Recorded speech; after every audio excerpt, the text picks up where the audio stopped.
So I thought to tell a story tonight. Story, yeah. No story?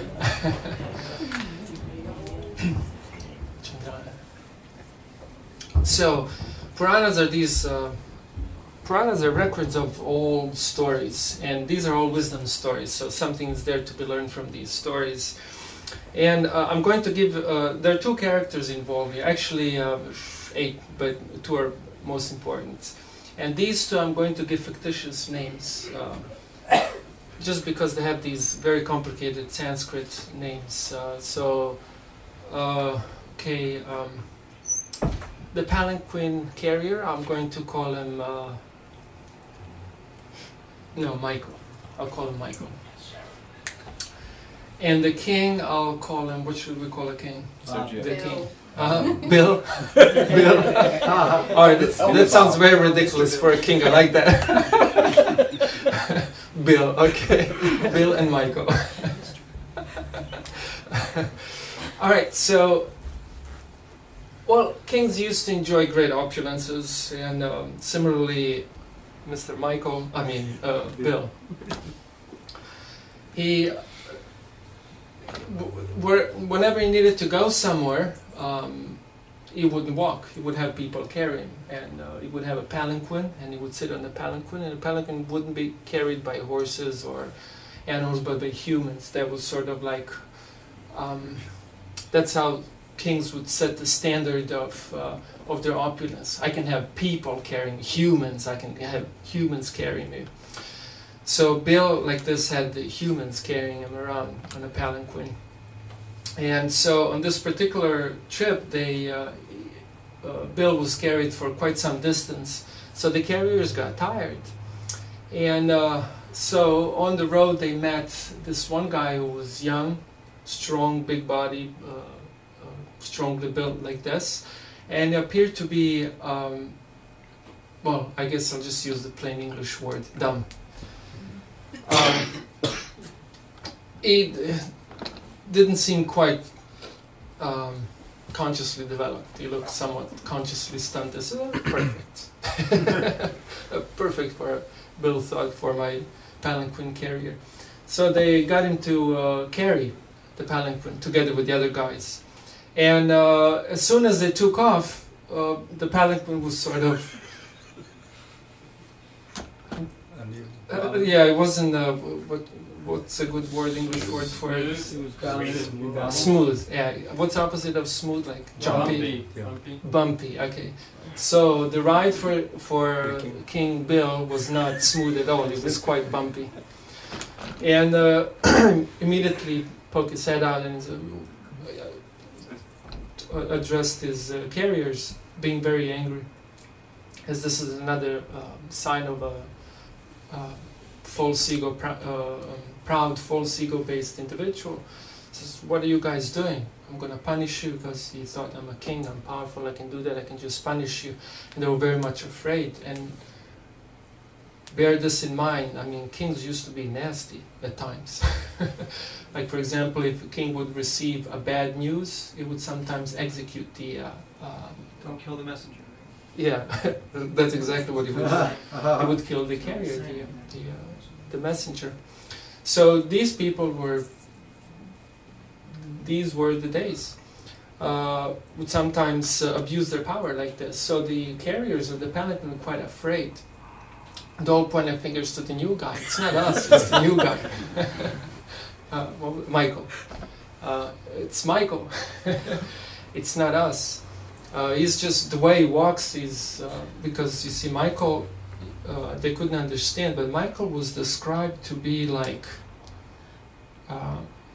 fire covered by ashes. This is a typical analogy in the Sanskrit ancient texts of the Vedas. Like fire covered by ashes. I don't know if all of you must have camped at one point in life. And then when you leave, before you leave, you put your fire out. And even when you think you completely put it out, all you can see is just ashes, and they may not even be too hot. Like if you touch them, they're just warm. If the wind comes and removes those ashes, it may reveal fire underneath. So I made such a mistake a few times, and fire brigades had to be engaged. So why this analogy? Because Michael was purposefully pretending to be dumb. This was, he, for some reason, I have no time to go into it, but he pretended to be dumb, as he did not want to, he wanted to minimize interaction with the world and the mundane people. So he pretended to be dumb. However, he was a self-realized person, pretending to be dumb. And the king couldn't tell this, neither could the other palanquin carriers tell this. So therefore he was described there to be like fire covered by ashes. All you can see is just ashes, but you don't see the fire. So similarly, they could see a dumb person, but they couldn't tell that actually this person was very consciously developed. So what was he doing while he was carrying the palanquin? He was being very careful not to step on any ants or any other little tiny creatures on the road. So it was, as he was walking like this, you can imagine the palanquin was going all bumpy, which was quite displeasing to the king, and therefore inciting his anger. And so, after yelling for a while, he Bill ordered Michael to get his act together and continue carrying palanquin appropriately. And as soon as they took off, same thing continued. Bumpy ride. And then at this point, the king was almost ready to pull out his sword and kill the guy. And at first, he was being sarcastic, and these are the words he used. He said, "You certainly appear very fatigued because you have carried this palanquin alone, without assistance, for a long time and for a long distance." Of course, he just started carrying it. So he was being sarcastic, and he must be very tired. Well, you just start. He just basically lifted, made a few steps, and the thing was all bumpy. And without any other assistance, in other words, as if he didn't have any other helpers there. Besides that, due to your old age, of course he was very young, due to your old age you have become greatly troubled. My dear friend, I see that you're not very firm nor very strong and stout. Aren't your fellow carriers cooperating with you? Like this, he was being very, very sarcastic. And he also said, I think after this they tried it once more, and I think the same thing happened. And this is when he really flipped out, Bill. So Bill said, "Are you dead despite the life within your body?" In other words, I'm talking to you. Are you dead despite having life in your body? And he said many other things. And he was ready now to get really gross with Michael. And at this point, Michael, for the first time, didn't have a chance to say, but Michael, throughout his lifetime, didn't utter a single word.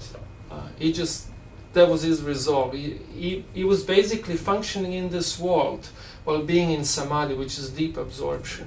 So his body was sort of just semi-mechanically working, while his consciousness was completely absorbed in the object of his spiritual meditation. So one of the things he would do, that's why he behaved like a dumb person, like consciously absent. And for the first time he spoke. And in a concise manner, he explained to this king that he was actually being a fool, for example.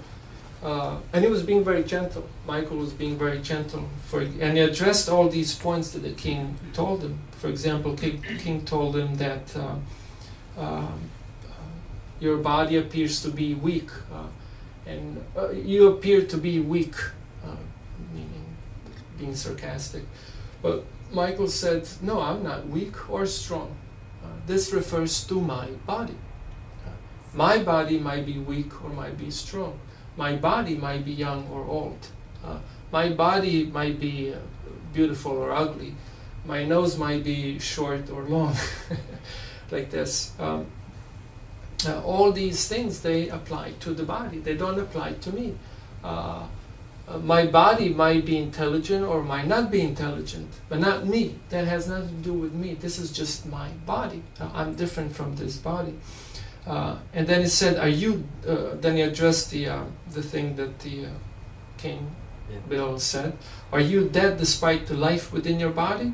And he objected against this. This is one thing he didn't agree with. He said, "All matter is dead. All matter is dead. Spirit is life. Wherever you find life, that's spirit. Matter is always dead, just like this microphone. So similarly, this cheek over here, and I lost a tooth today. Want to see? Knocked it out. It hurt.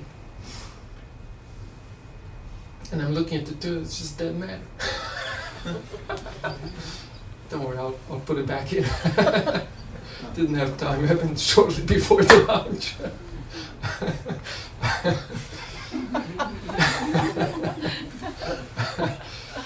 But this cheek too, it's dead. It's just a pile of chemicals. It's just a pile of dead matter. That's what it is. And the rest of this body, not only the cheek, but the rest of this head, the arms, the belly, everything. It's just a pile of dead matter. That's what it is. Matter is always dead and behaves alive only when the soul inhibits. Inhibiting is something else. Yeah. Inhabits the body. And so when the soul enters a body, that's when the body behaves as if alive. And when the soul leaves the body is just what it is, a pile of dead matter. So that's what he told him. And then he told him one more thing. He told him there is transformation of material elements. And I could use Sanskrit technical yogic terms, but it will take time to explain them, so I'll just keep it simple. But if you ever get into Sankhya philosophy of yoga, it's just awesome. It's analytical study of matter. And he said there's a transformation of material particles in the form of dirt, meaning the ground upon which they walked.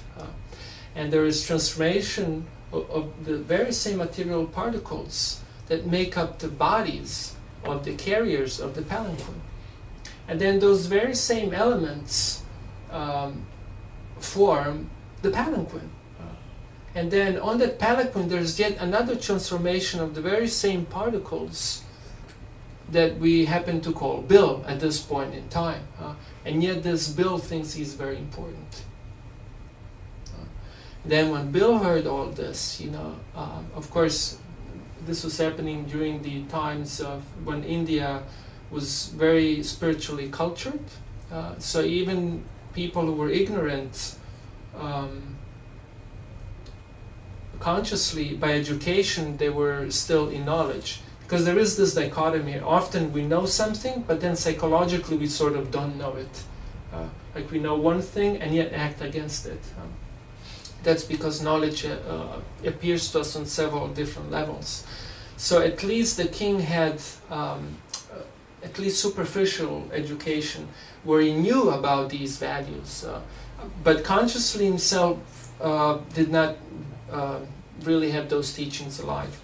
And therefore he just like rolled over, jumped off the palanquin and offered obeisances, bowed down to, that was the tradition, bowed down before Michael, and begged him profusely for forgiveness. And then he submitted himself as a student before a teacher. And then a new chapter goes where Michael instructs Bill. And he goes a little bit into the Sankhya philosophy and tells the king he was a soul and puts things in perspective like this. So, anyone who wishes to learn more about the story can read the Bhagavad Purana. This is in the 5th skanda. Skanda means a section, a canto, or whatever you want to call it. The chapter, you'll have to email me.